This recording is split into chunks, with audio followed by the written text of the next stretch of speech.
retour sur l'héritage historique, de Monroe à Roosevelt. Pour bien comprendre l'évolution actuelle, il faut revenir à 1823. Dans son discours annuel devant le Congrès, le président James Monroe établit les fondements de ce qui deviendra la doctrine Monroe. Elle posait une ligne rouge. Aucune puissance européenne ne serait autorisée à coloniser ou à intervenir dans l'hémisphère occidental. En échange, les États-Unis promettaient de ne pas s'immiscer dans les affaires européennes.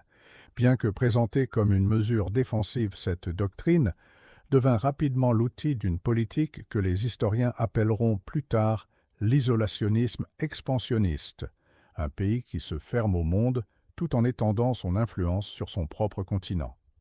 Au début du XXe siècle, Theodore Roosevelt transforme la doctrine en un instrument d'intervention active. Sous son mandat, les États-Unis interviennent en Colombie, au Panama, au Nicaragua, au Venezuela, à Cuba, en Haïti et en République dominicaine.